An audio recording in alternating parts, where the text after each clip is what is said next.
Thank you very much, everybody. Such an honor. With the snow coming down and it's a little cold outside, and you have hundreds of people still outside trying to get in, but you know, we won't wait. We'll go ahead, right? We'll go ahead. First of all, congratulations to the Iowa State basketball team. You had a... What was that all about? I turned on the game. I said, wow, this shouldn't be that good a game. And then at the end of the game, I said, who won? Yes. That was great. That was great, and that's a great achievement.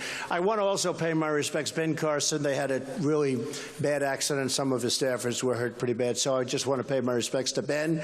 He's a good guy, a really good guy, and his staffers, and hopefully they get better. Say a prayer for him, okay? We've had an amazing time today. We've been all over Iowa, and we're going to be here tomorrow. We're going to be here so much you're going to get so sick of me. You're going to say, please tell him to get out of here. Tell him to leave. Tell him to go. But we've had an incredible time. And, you know, it started really, we've had really a pretty good week. The debate last week, everybody watched the debate. And who knew about these debates? I didn't know anything about the debates. And it's been fun, and it's been interesting. And I've been treated semi-fairly by the moderators, not 100%. Some have been very fair, actually, and some have been not so fair. But, you know, a lot of the press hasn't been very fair. Boy, look at all the press back there. They must think there's a big event going to happen today. Wow, that's a lot of, this is like the Academy Awards. But we've had an amazing, it's been an amazing experience, and it started really on June 16th when we came down the escalator. We came down that escalator, and it was, I said, let's go. To my wife, who's been so supportive and so wonderful, I said, let's go. We're going to make America great again. That's what we're going to do. And, you know, it's hard to do this because when you think of it, I've never done it before. I've never been a politician, thank goodness, but I've never been a politician. I've always done jobs and put a lot of people to work, tens of thousands of people over the years. And, you know, I have thousands of Hispanics that love me. The Nevada poll just came out where I'm leading with Hispanics, which I knew.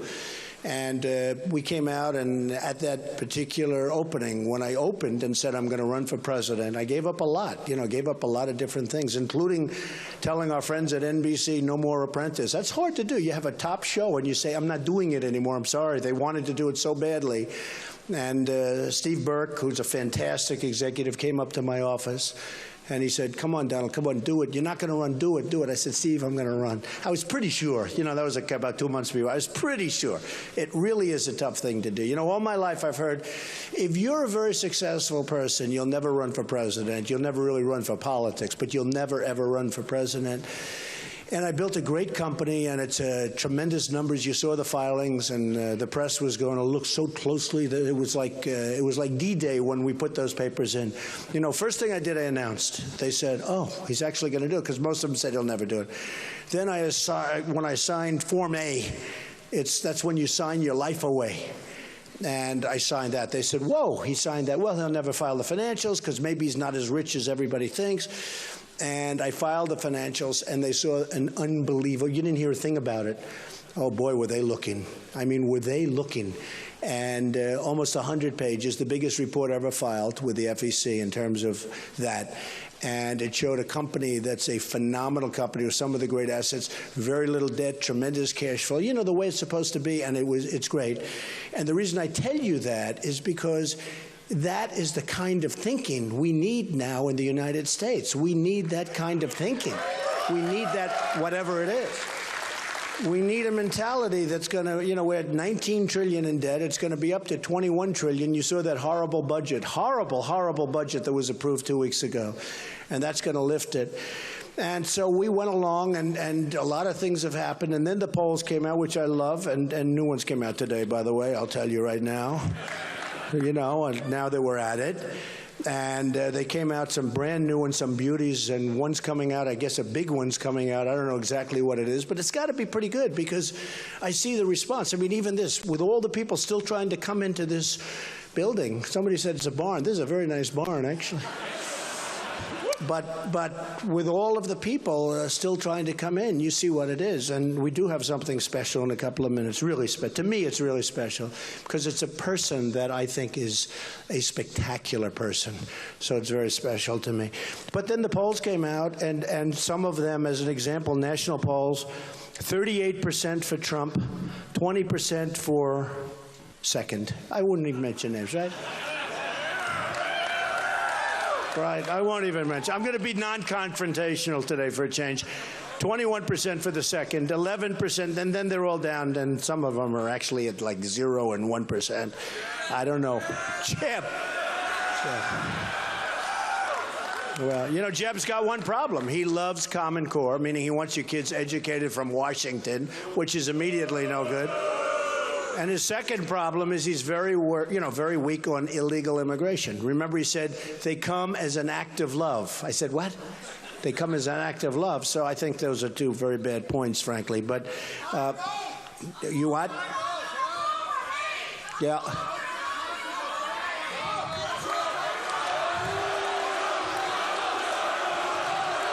Thank you.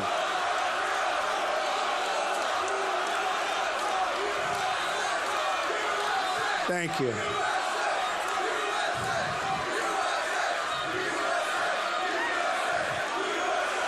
USA, USA, USA, USA, USA, USA.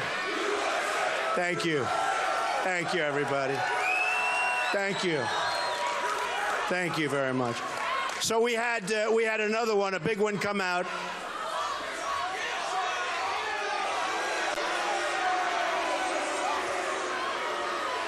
Go ahead. You can get him out, please.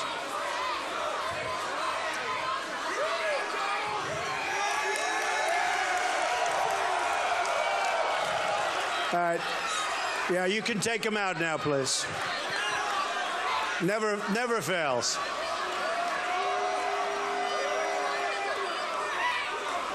All right, thank you. Thank you, darling. Maybe you could be quiet a little bit while they take you out. You know, I have to be careful.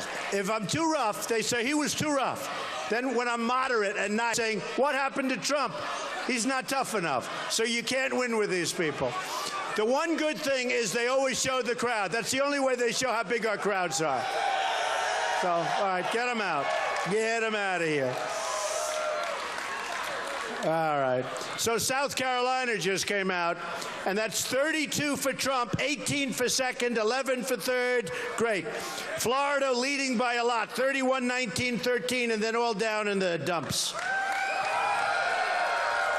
Georgia just came out. I have 33%. Yeah, don't forget, that's 33%. It's hard to believe. That's with 14 people, 15 people. I don't know when they took it, but it was recent. 33%. Connecticut. Now, Tom Brady loves me, and that's sort of like, you know. And I love Tom Brady, by the way. 35% to 18% to 9% to 2% to nothing. Maryland just came out. Maryland, great place. 32% to 15% to 11% to 9%, and then, you know, they sort of phase out. You ever hear of a place called Iowa?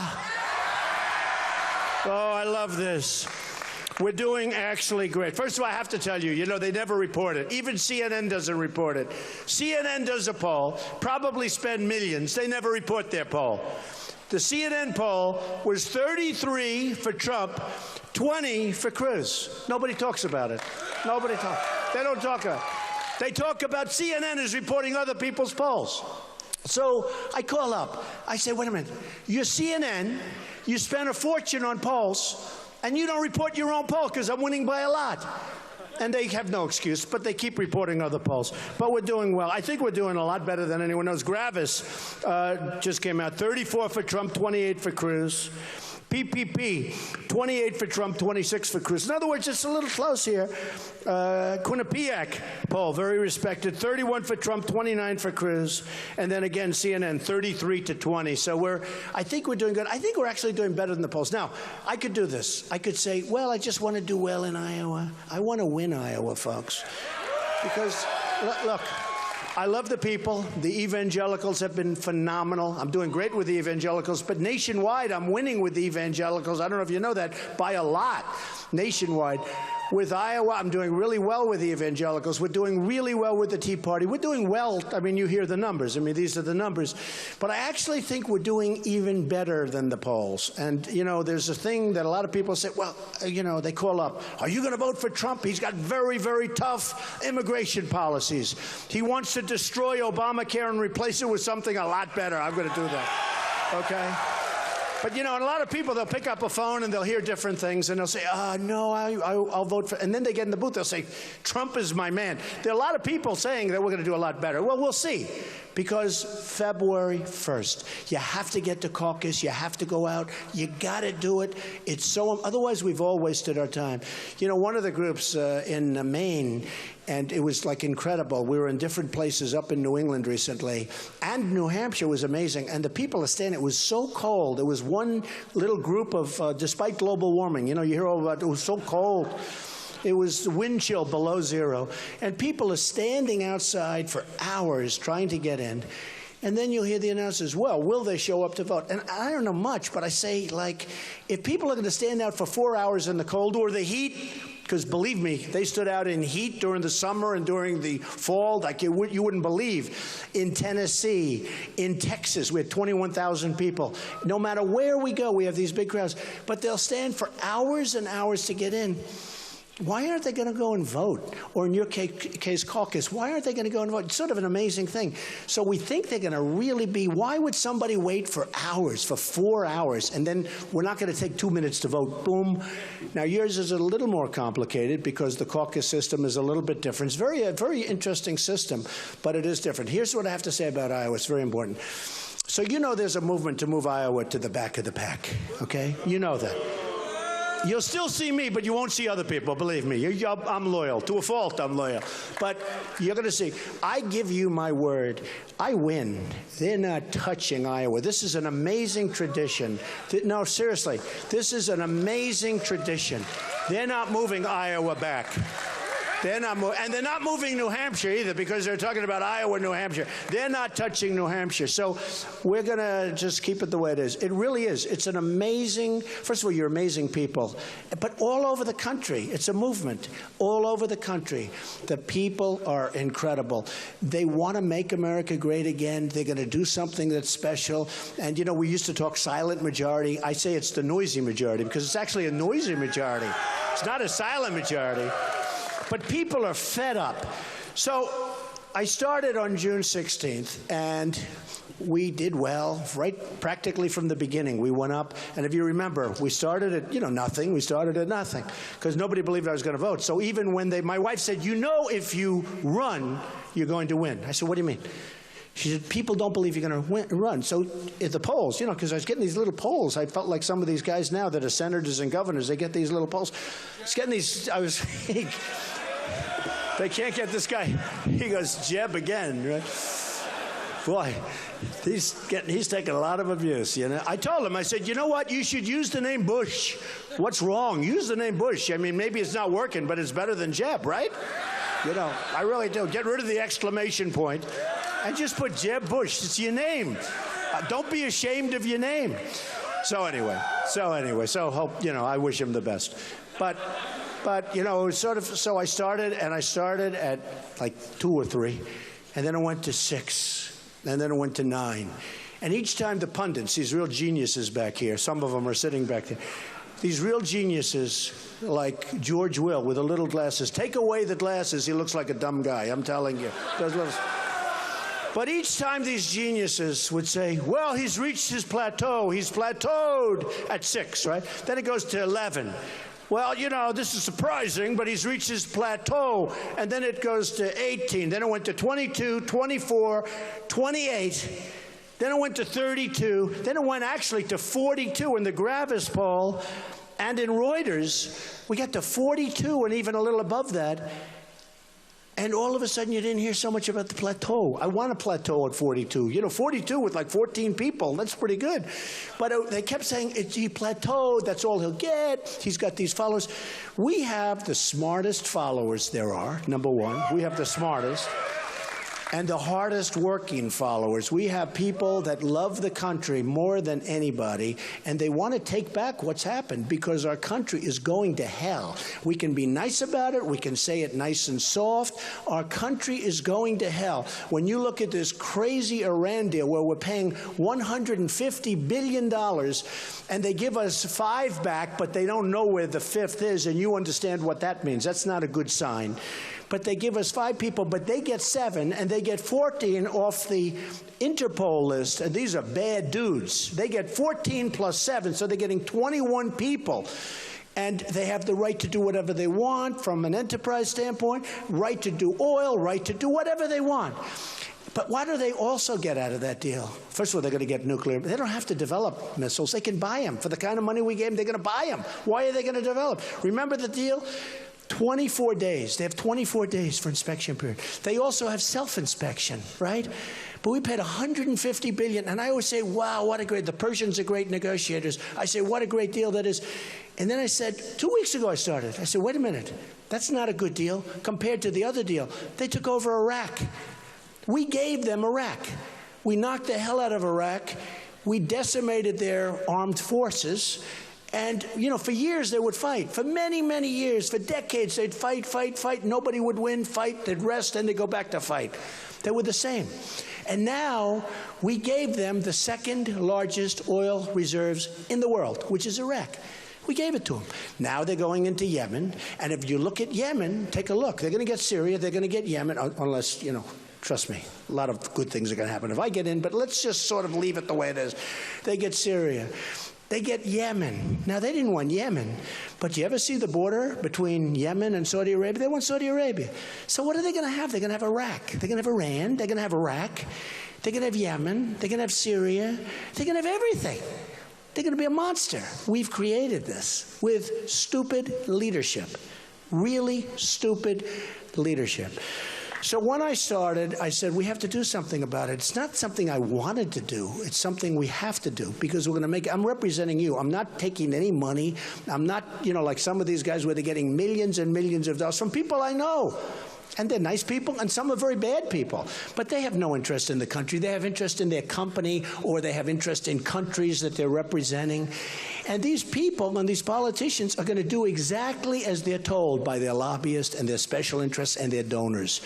Me, I'm going to do the right thing. And I always tell the story. When Ford moves to Mexico, I'm going to talk them out of it. When Nabisco moves its plant from Chicago to Mexico, I'm going to talk them out of it. Believe me, it's going to be easy. It's going to be easy. So I started and I talked about the border, very strong on immigration and illegal immigration, took a lot of heat, but you wouldn't even be talking about that subject if I didn't bring it up.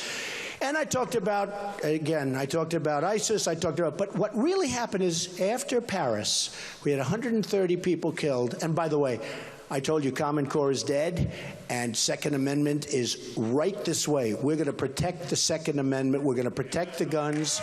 We're going to protect your guns. You know, if in Paris and if in Los Angeles, where you had the 2 maniacs that were married, she came on a fiancé permit, fiancé, you know, wonderful fiancé. She was totally radicalized, maybe radicalized him, maybe he was already that way. But we got to start thinking. We have to start using our head. Bad stuff is happening. We have to find out what's going on.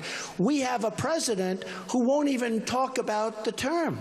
If you think, he won't even mention anything to do with what we all know is going on. And you can't solve the problem if you don't talk about it. You have to talk about it.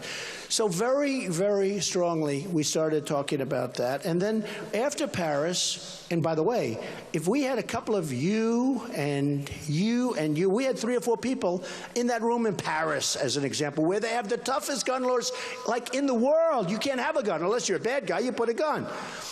And they walked in and just said, boom, boom, boom, you move over, boom. Killed 130, more to follow, because there are people that are so badly wounded. But if we had a few of the people I pointed out, I could pick plenty in this audience, believe me.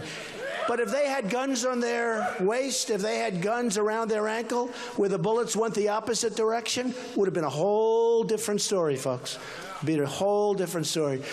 So very, very big on Second Amendment. But what happened is all of a sudden, after Paris and then to an extent, and to a pretty big extent, Los Angeles, in California. What happened is these polls started coming in where everybody liked Trump even more. I went up 11 points. I don't want to do it for that reason, but I went up because people want strength, just like having the family of John Wayne, who was great.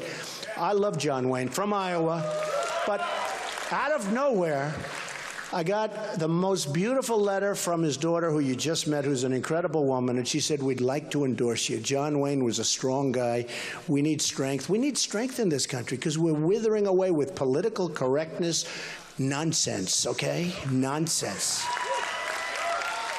I mean, you think of it, you can't say Merry Christmas anymore. We're going to say Merry Christmas again. You go to these department stores, they don't have any Christmas displays. They don't have the signs, Merry Christmas. Even people that aren't Christian are saying, Merry Christmas, we love Christmas. Let us say Merry Christmas, Happy Holidays, but people like to see it. And stores don't put it up anymore.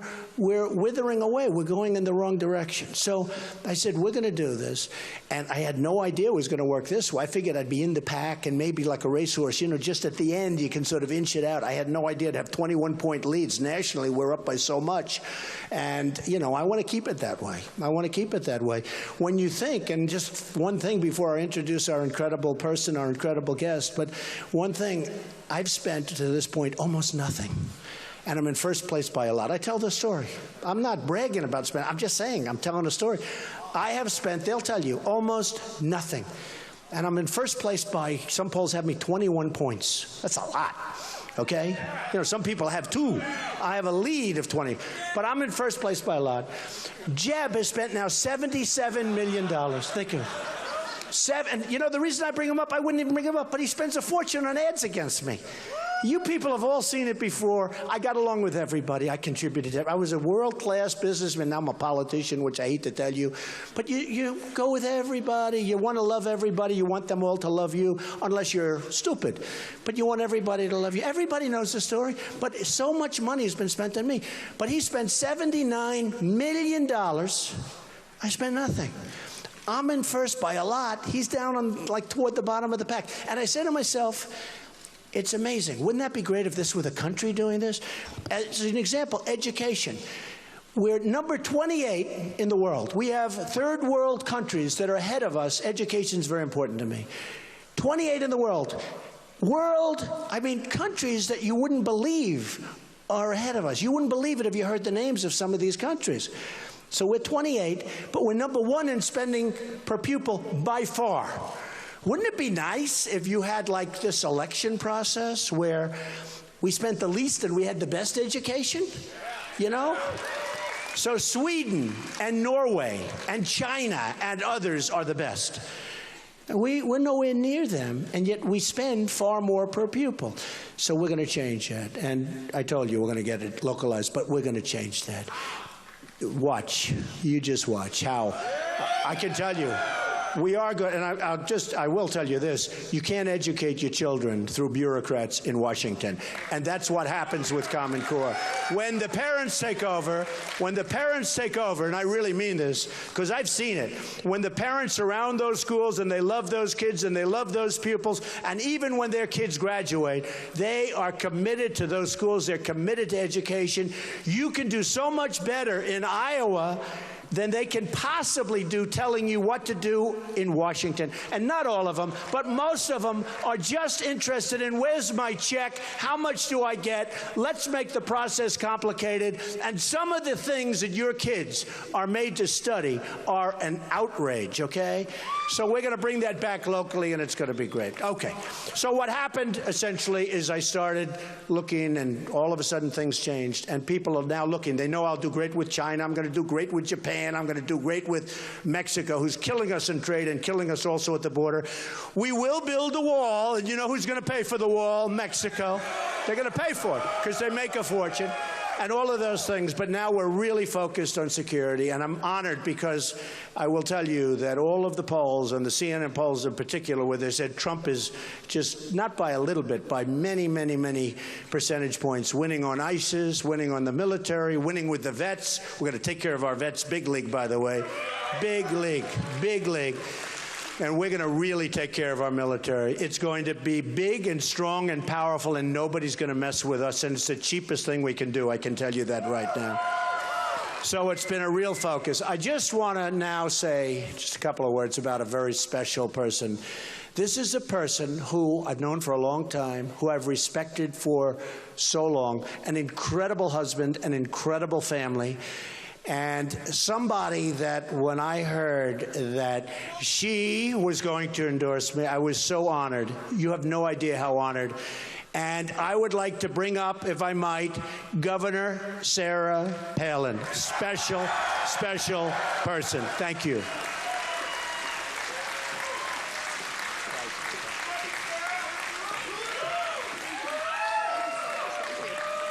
Thank you so much. It's so great to be in Iowa. We're here just thawing out.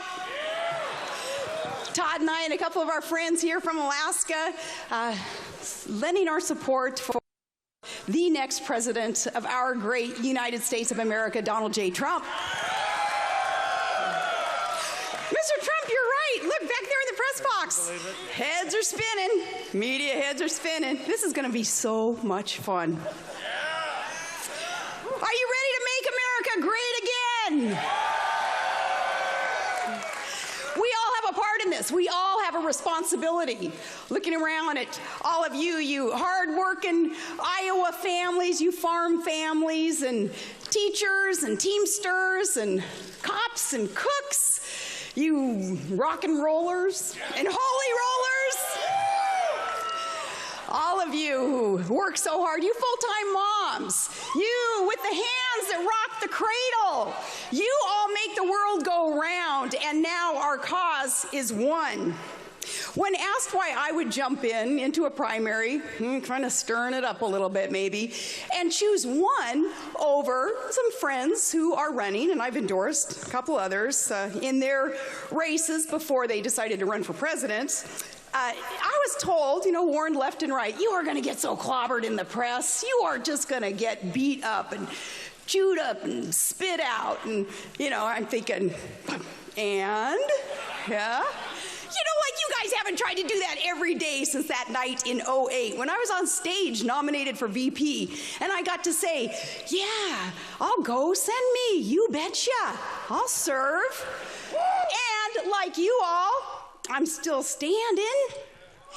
So those of us who've kind of gone through the ringer, as Mr. Trump has, makes me respect you even more, that you're here and you're putting your efforts and you're putting reputations, you are putting relationships on the line to do the right thing for this country because you are ready to make America great again.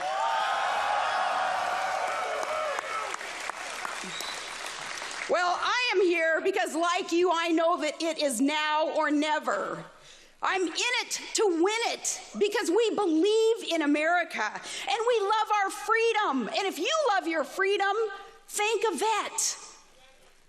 Thank a vet and know that the United States military deserves a commander-in-chief who loves our country passionately and will never apologize for this country. A new commander-in-chief who will never leave our men behind. A new commander-in-chief, one who will never lie to the families of the fallen. In it because just last week we're watching our sailors suffer and be humiliated on a world stage at the hands of Iranian captors in violation of international law because a weak-kneed capitulator-in-chief has decided that America will lead from behind. And he who would negotiate deals kind of like with the skills of a community organizer, maybe organizing a neighborhood tea. Yeah, well, he deciding that, no, America would apologize, and as part of the deal, as the enemy sends a message to the rest of the world that they capture and we kowtow and we apologize, and then we bend over and say, thank you, enemy. We are ready for a change. We are ready, and our troops deserve the best. A new commander-in-chief whose track record of success has proven he is the master at the art of the deal. He is one who would know to negotiate. Only one candidate's record of success proves he is the master of the art of the deal. He is beholden to no one but we, the people. How refreshing. He is perfectly positioned to let you make America great again. Are you ready for that, Iowa? No more pussyfooting around. Our troops deserve the best. You deserve the best. He is from the private sector, not a politician. Can I get a hallelujah? Where in the private sector you actually have to balance budgets in order to prioritize, to keep the main thing the main thing. And he knows the main thing. A president is to keep us safe economically and militarily. He knows the main thing, and he knows how to lead the charge. So troops, hang in there because help's on the way, because he, better than anyone, isn't he known for being able to command fire? Are you ready for a commander-in-chief? You ready for a commander-in-chief who will let our warriors do their job and go kick ISIS ass? Ready for someone who will secure our borders, to secure our jobs, and to secure our homes. Ready to make America great again. Are you ready to stump for Trump? I'm here to support the next president of the United States, Donald Trump. Now, 8 years ago, I warned that Obama's promised fundamental transformation of America, that it was going to take more from you and leave America weaker on the world stage, and that we would soon be unrecognizable. Well, it's the one promise that Obama kept. But he didn't do it alone. And this is important to remember, especially those of you like me, a member of the GOP. This is what we have to remember in this very contested, competitive, great primary race. Trump's candidacy, it has exposed not just that tragic, the ramifications of that betrayal of a transformation of our country, but two, he has exposed the complicity on both sides of the aisle that has enabled it, okay? Well, Trump, what he's been able to do, which is really ticking people off, which I'm glad about. He's going rogue left and right, man. That's why he's doing so well. He's been able to tear the veil off this idea of the system, the way that the system really works. And please hear me on this. I want you guys to understand more and more how the system, the establishment, works and has gotten us into the troubles that we are in America. The permanent political class has been doing the bidding of their campaign donor class. And that's why you see that the borders are kept open for them, for their cheap labor that they want to come in.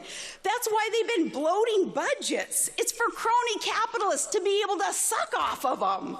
It's why we see these lousy trade deals that gut our industry for special interests elsewhere. We need someone new who has the power and is in the position to bust up that establishment, to make things great again. It's part of the problem. His candidacy, which is a movement, it's a force, it's a strategy. It proves as long as the politicos, they get to keep their titles and their perks and their media ratings, they don't really care who wins elections. Believe me on this. And the proof of this, look what's happening today. Our own GOP machine, the establishment, they who would assemble the political landscape, they're attacking their own front runner. Now, would the left ever, would the DNC ever come after their front runner and her supporters? No, because they don't eat their own. They don't self-destruct. But for the GOP establishment to be coming after Donald Trump's supporters, even with accusations that are so false, they are so busted the way that this thing works. We, you, a diverse, dynamic, needed support base that they would attack. And now some of them some even whispering they're ready to throw in for Hillary over Trump because they can't afford to see the status quo go. Otherwise, they won't be able to be slurping off the gravy train that's been feeding them all these years. They don't want that to end. Well, and then funny, ha-ha, not funny. But now what they're doing is wailing, well, Trump and his trumpeters, well, they're not conservative enough. Oh, my goodness gracious. What the heck would the establishment know about conservatism? Tell me, is this conservative? GOP majorities handing Obama a blank check to fund Obamacare and Planned Parenthood and illegal immigration that competes for your jobs and turning safety nets into hammocks and all these new Democrat voters that are going to be coming on over the border as we keep the borders open and bequeathing our children millions in new debt and refusing to fight back for our solvency and our sovereignty, even though that's why we elected them and sent them as a majority to D.C. No, if they're not willing to do that, then how are they to tell us that we're not conservative enough in order to be able to make these changes in America that we know need to be made? Now they're concerned about this ideological purity? Give me a break. Who are they to say that? Oh, and tell somebody like Phyllis Schlafly. She is the Republican conservative movement icon and hero and a Trump supporter. Tell her she's not conservative. How about the rest of us? Right-wing and bitter clinging proud clingers of our guns, our God, and our religions and our Constitution. Tell us that we're not red enough? Yeah, coming from the establishment, right. Well, he being the only one who's been willing, he's got the guts to wear the issues that need to be spoken about and debated on his sleeve, where the rest of some of these establishment candidates, they just wanted to duck and hide. They didn't want to talk about these issues till he brought them up. In fact, they've been wearing this political correctness kind of like a suicide vest. And enough is enough. These issues that Donald Trump talks about had to be debated, and he brought them to the forefront. And that's why we are where we are today, with good discussion. A good, heated, and very competitive primary is where we are. And now, though, to be lectured that, well, you guys are all sounding kind of angry is what we're hearing from the establishment. Doggone right we're angry, justifiably so. Yes. You know, they stomp on our neck and then they tell us, just chill. Okay, just relax. Well, look, we are mad and we've been had. They need to get used to it. This election is more than just your basic ABCs. Anybody but Clinton. It's more than that this go around. When we're talking about a nation without borders, when we're talking about bankruptcies in our federal government, debt that our children and our grandchildren, they'll never be able to pay off. When we're talking about no more Reagan-esque power that comes from strength, power through strength, well, then we're talking about our very existence. So no, we're not going to chill. In fact, it's time to drill, baby, drill down and hold these folks accountable. And we need to stop the self-sabotage and elect new and independent, a candidate who represents that and represents America first, finally. Pro-Constitution, common sense solutions that he brings to the table. Yes, the status quo has got to go, otherwise we're just going to get more of the same. And with their failed agenda, it can't be salvaged, it must be savaged. And Donald Trump is the right one to do that. Are you ready for new? And are you ready for the leader who will let you make America great again? It's going to take a whole team. It's going to take a whole team. Fighters, all of us in the private sector, fighters in the House and the Senate, So our friends who are fighters in the House and the Senate today, they need to stay there and help out. They can help our new leader in the positions that they are in. Let me say something really positive about one of those individuals, Rand Paul. I'm going to tell you about that libertarian streak in him that is healthy, because he knows you only go to war if you're determined to win the war. And you quit footing the bill for these nations who are oil rich. We're paying for some of their skirmishes that have been going on for centuries, where they're fighting each other and yelling Allah Akbar, calling jihad on each other's heads forever and ever. Like I've said before, let them duke it out and let Allah sort it out. We'll fight for American interests, and as Donald Trump has said, other nations where we have been footing the bill, but we haven't prioritized our own domestic budgets well enough to be able to afford what we're doing overseas. Things are going to change under President Trump.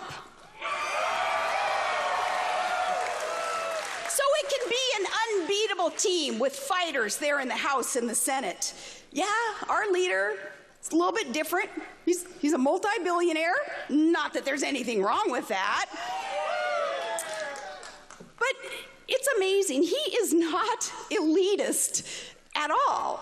I just hope you all get to know him more and more as a person and a family man, and what he's been able to accomplish, and with his, it's kind of this quiet generosity. Yeah, maybe his largesse kind of, I don't know, some would say gets in the way of that quiet generosity and his compassion. But if you know him as a person, and you'll get to know him more and more, you'll have even more respect, not just for his record of success and the good intentions for America, but who he is as a person. He's not an elitist. And yes, as a multi-billionaire, we still root him on because he roots us on. And he spent his life with the working man. And he tells us, Joe Sixpacks, he said, you know, I've worked very, very hard and I've succeeded. Hugely, I've succeeded, he says. And he says, and I want you to succeed too. And that is refreshing, because he, as he builds things, he builds big things, things that touch the sky, big infrastructure that puts other people to work. He has spent his life looking up and respecting the hard hats and the steel-toed boots and the work ethic that you all have within you. He, being an optimist, passionate about equal opportunity to work. This self-made success of his, you know that he doesn't get his power, his high, off of opium, other people's money, like a lot of dopes in Washington do. They're addicted to opium, where they take other people's money, and then their high is getting to redistribute it, right? And then they get to be really popular people when they get to give out your hard money. Well, he doesn't do that. His power, his passion, it's the fabric of America, and it's woven by work ethic and dreams and drive and faith in the Almighty. What a combination. Are you ready to share in that again, Iowa? Because that's what's going to let you make America great again. He's going to be able to empower you to look out for one another again, instead of relying on a bankrupt government to supposedly be looking out for you. No, and I think you're ready for that. And Iowa, I believe too that you're ready to see that our vets are treated better than illegal immigrants are treated in this country. And you're ready for the tax reform he talks about to open up Main Street again.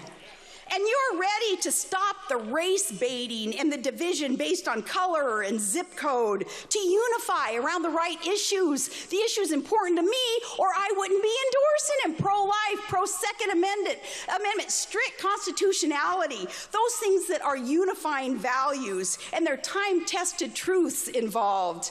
These are unifying values from big cities and tiny towns, from big mountain states and the Big Apple, to the big, beautiful heartland that's in between.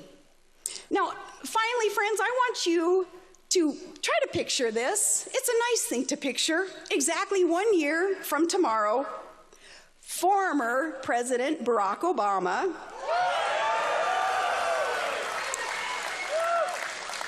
packs up the teleprompters and the selfie sticks and the Greek columns and all that hopey-changey stuff, and he heads on back to Chicago, where I'm sure he can find some community there to organize again. There, he can finally look up. President Obama will be able to look up, and there, over his head, he'll be able to see that shining, towering Trump Tower. Yes, Barack, he built that, and that says a lot. Iowa, you say a lot. Being here tonight, supporting the right man who will allow you to make America great again. God bless you. God bless the United States of America and our next President of the United States, Donald J. Trump.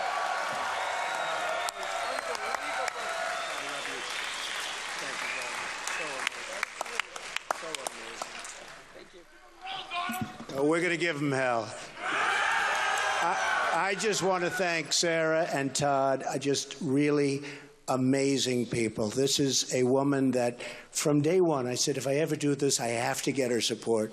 She feels it. She understands it better than anybody. And Sarah, on behalf of myself, my family, and the country, I want to thank you very much. Thank you, darling. Thank you.